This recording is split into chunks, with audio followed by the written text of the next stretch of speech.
Last time on Pokemon, we arrived in 3 Island.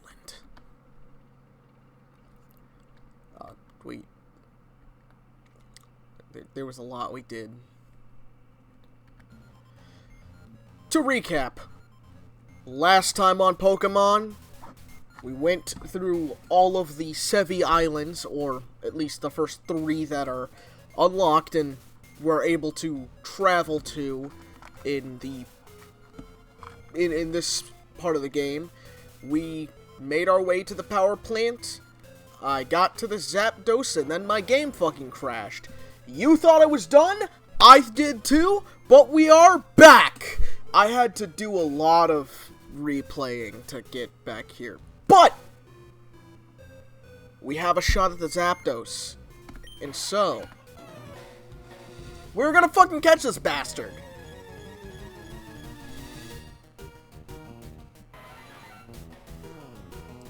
And I will do a save state here because I want Zapdos as much as the next guy. And I believe electric types in this early... I believe they still can get paralyzed. Yup.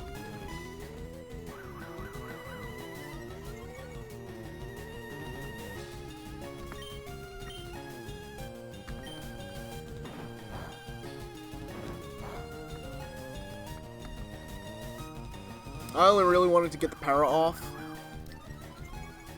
because that is going to make it much, much easier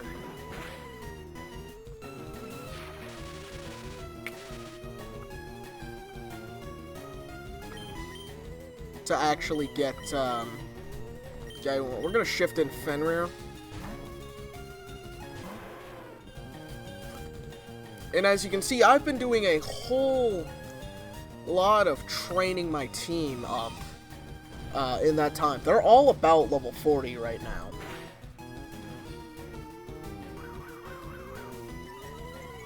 Which is about where I wanted them. Oh, fuck. Oh, fuck. Is he dead? I will see you when I don't kill him. Alright, we are back at attempt 2. Because I had a save game there, I didn't, like, right in front of the Zapdos, I didn't mind doing save states. I mean, I guess for legendaries, I don't mind it anyways, because legendaries are notoriously going to be hard to catch, and might as well go for them.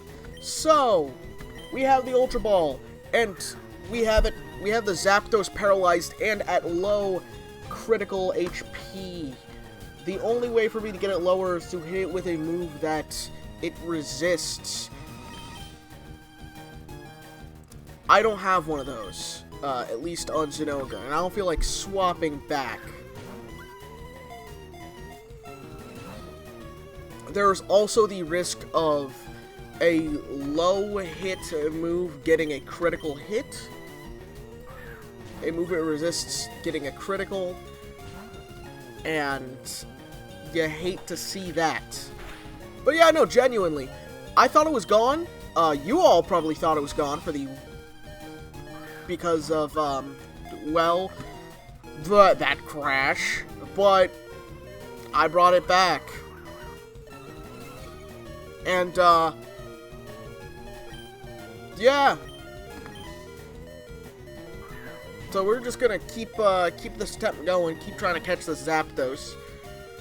Zapdos here does not want to be caught. I would do way better if I had sleep powder on any of my team, but you work with what you got, plus Pokemon can get out of sleep, whereas they cannot get out of paralyze unless they have some sort of berry, which Zapdos does not have some sort of berry.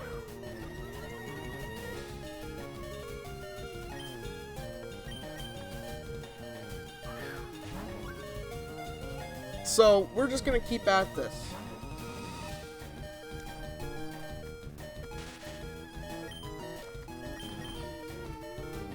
And in fact, I might skip to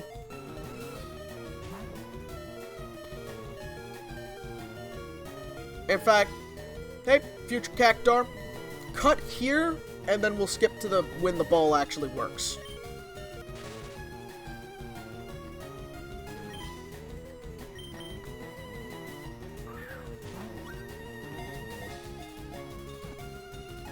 This might be it. Oh, fuck!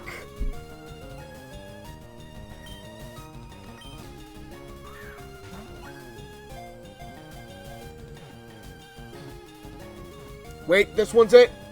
Fuck!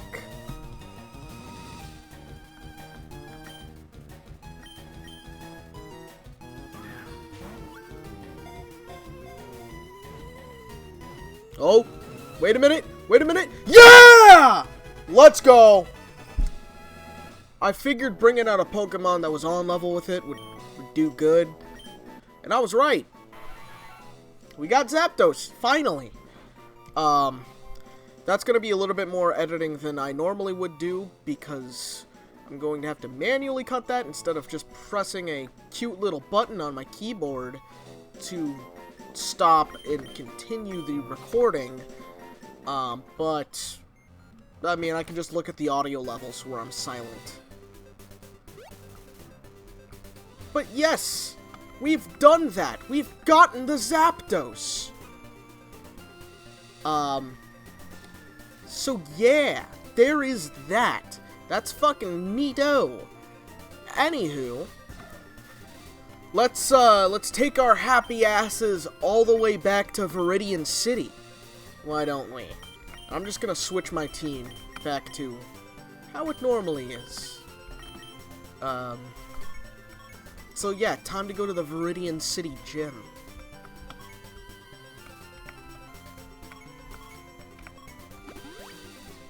To think the final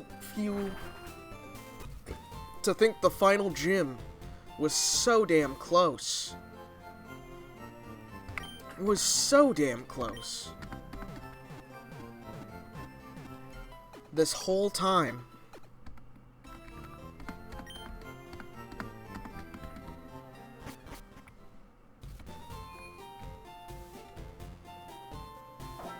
In fact, I'm gonna... Hold up, I gotta go. Alright, we are back. Looks like the Viridian City gym leaders returned. But yes, to think the final gym challenge we would need would be so, oh so close to where we hail from. To think...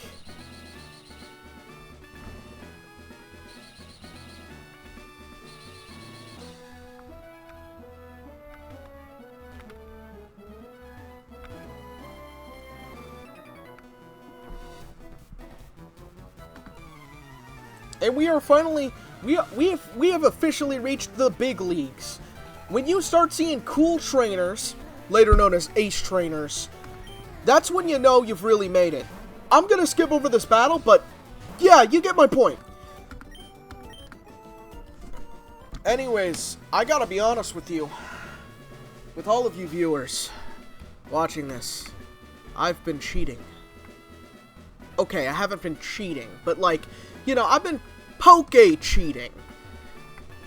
Not the game, the concept. Conceptually, I've been cheating. Now you may ask, hey, what the fuck do you mean by I've been cheating? Well, I mean, damn. Well, I mean this simply. You know, like a relationship-wise. Instead of being faithful and only playing Pokemon for you viewers. And I won't lie. I've been playing Pokemon on my own time. Fucking scary revelation, I know. But yeah, no, I've been playing Ultra Sun, specifically Ultra Sun, on my spare time. Why? Well, because, I don't know, I was bored, and I thought, I haven't played this one. It's gonna be fun. And I won't lie, it has been a pretty fun experience, if not an easy as hell experience, because I'm gonna be honest with you, it's been light work. I mean, the only challenge I had was near the beginning, where you had to face that teacher. And that's only because they had the opposing starter to the starter I picked. So, like, that's was the extent of it. They had a Litten, I was rocking a Rowlet. That's the extent of the challenge, though. After that, like, it's been easy. Like, I get where you guys are coming from when you talk about Pokemon not really having that big a difficulty, because, I don't know, when you're playing the earlier games, it's like, okay, it's a little difficult. It's not the hardest thing ever, but, you know, there's a little spice in there, you know? There's a little bit of spice. A little bit of kick.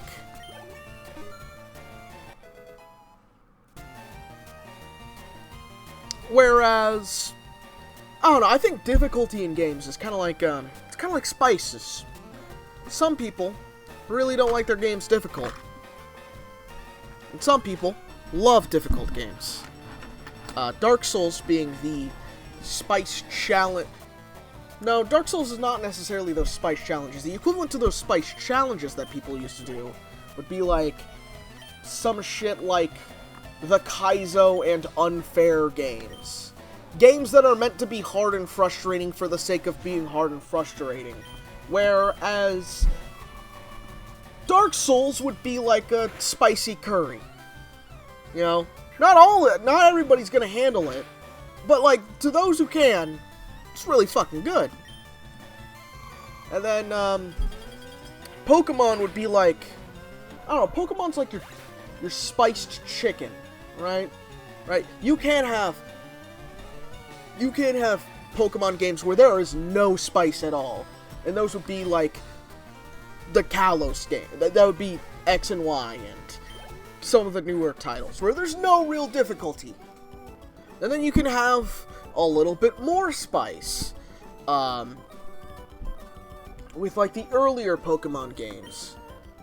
You know, just putting a little bit more spice and seasoning in on there. And then as you go to ROM hacks and Pokemon, and I guess Pokemon was kind of like a ROM hack. As you venture into ROM hacks, Pokemon, shit like that. That's where you start to go from no spice to a little spice to a decent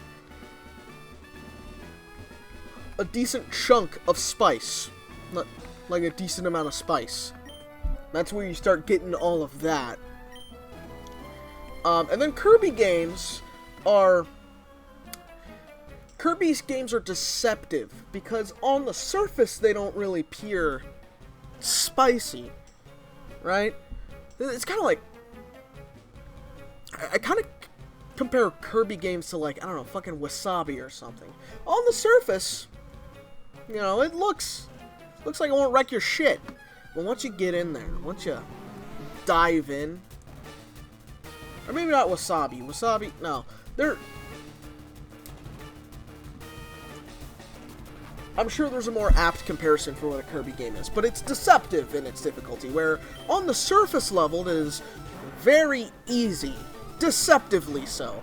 But as soon as you start doing stuff like the arena, and more accurately the true arena, as well as start taking on those challenges, it gets way, way harder.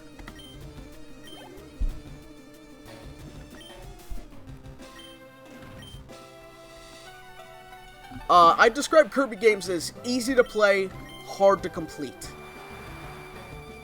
Because just doing a base playthrough of Kirby, depending on the Kirby game, is pretty easy for the most part, and there's usually a difficulty spike, or it ramps up in difficulty near the end of the game. Whereas, if you're going for the arena, and the true arena, and you're doing all of that side content, it's more difficult than what's offered in the base game. And I think that's great. I think it's really fun that they have a sort of median of difficulty, where you got the easy, soft shit for those who are just first-time players or getting into the experience. Honestly, I think Kirby games have a really good difficulty median, because they go from not being that difficult to being genuinely kind of challenging if you're uninitiated. When you're going through, like, the arena and the true arena, specifically the true arena. I think Kirby games are, like, pretty decent when it comes to, I wouldn't say master classes, but I'd say genuinely, like, people that say they're easy haven't dug deep into trying to complete a Kirby game. Because there is some difficulty there, especially if you're playing, like, Returns to Dreamland and you're playing it with a group of friends and you're trying to all coordinate to try and get X, Y, and Z. Dude, which I gotta say, we got the fucking badge, by the way. We got the fucking badge, by the way. I accidentally hit the keybind for stop. We got the fucking badge, by the way. And we are only 20 minutes in. Probably less than that, considering... Less than 20 minutes in, considering,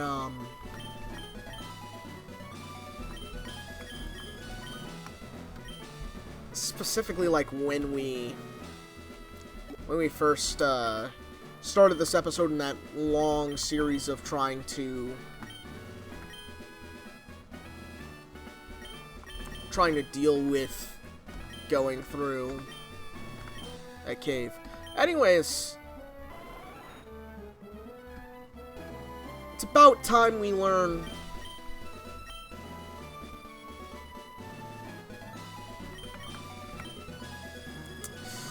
double kick on Zinogre is not really doing too much. Plus, we have a Nidoking for that. I'll put Flash on Zinogre. Only because there's no other choice. And we're going to need Flash for this next dungeon. And then Earthquake.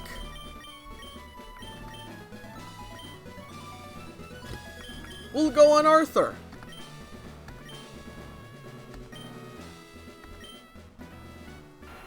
And we'll replace...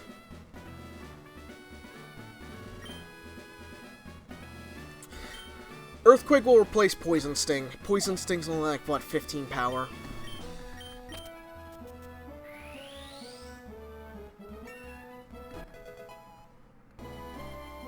And honestly, most poisons we're getting off with Nidoking are from physical attacks. If somebody hits the Nidoking, it starts to take poison damage. So really, we don't need to worry about all that.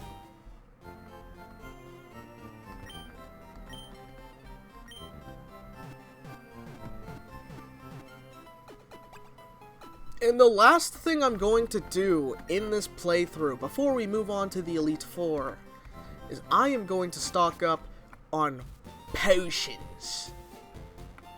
Potions and revives. I wonder if the Viridian City shop has changed any? Potions, revives, and full heals. Because we're gonna need them, so I'm gonna cut to after I get those. And we are back! God damn it. And I have stocked up on all of the potions, all of the everything I could possibly need before entering the Elite Four. So, what we do here is we are going to Fucking fight Gary, I guess. Or Blue. I'm calling him Gary, but he's Blue. What? Blair? What a surprise to see you here.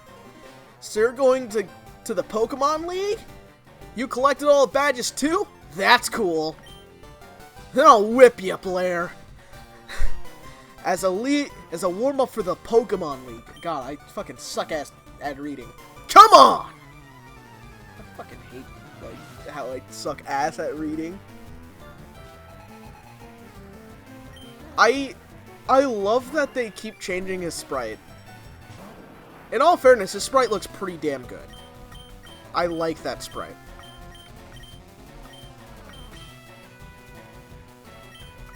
So, we're gonna start off with an Ice Beam.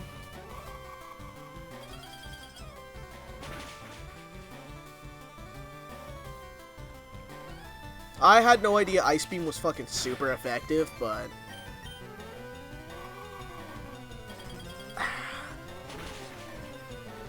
It's funny because, in the later games, specifically Sun and Moon and USUM, they tell you, like, what move's effective, what move's not effective. No, that should be up to the person to figure out. It's not a feature I'm gonna remove, but I don't know, I think it's kind of lame showing you directly, like, oh, this move is super effective, this move is not very effective before you even pick it. No, that should be up to the end user to figure that shit out based off of the typings that they know or perceive. And of course that happens before you catch the Pokemon, before you log them in the Dex, but like afterwards, it's, I don't know.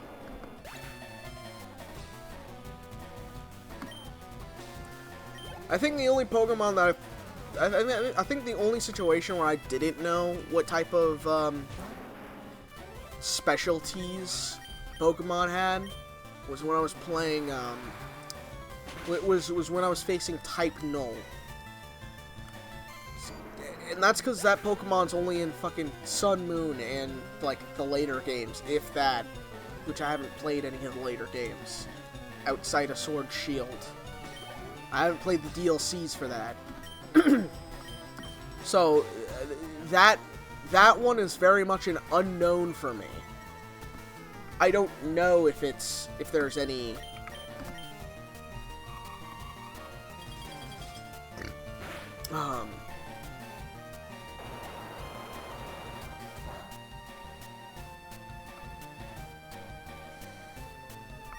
if there's anything stronger. Or I don't know if Type Null's in any other game. But I do know what... But... that could have gotten dicey really quick.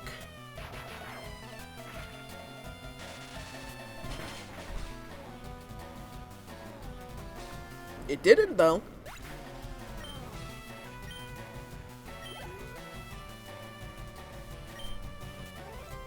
Growlithe. He's still rocking a Growlithe? Dude, this man should have been able to get a Thunderstone before. What the hell?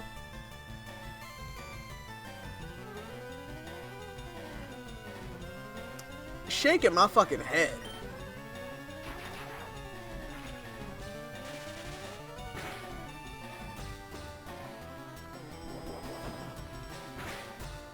He's definitely gonna take out...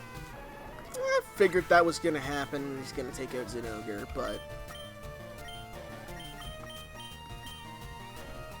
I mean, it's a fun... oh, God. God damn.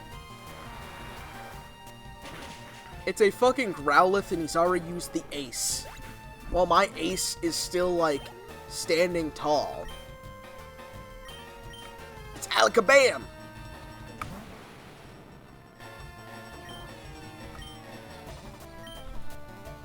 I was wondering why Kadabra had that star on it.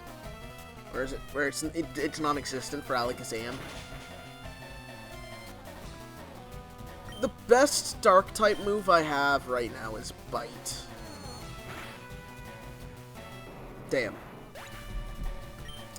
Although I do believe Fenrir has... Does Fenrir have Bite? Fenrir has Bite.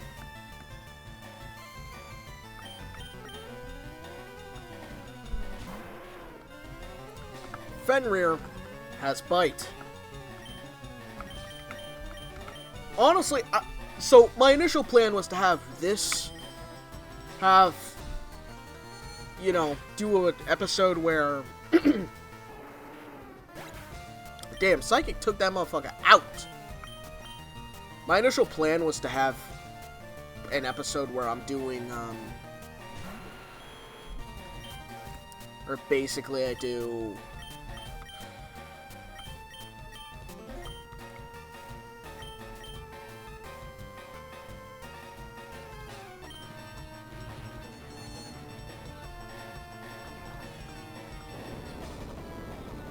God!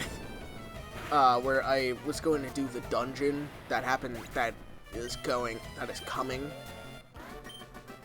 as one big episode, but I think this is a good note to end it on. We beat our rival, and so I fucking love it. I can't hate Blue. I can't hate Blue.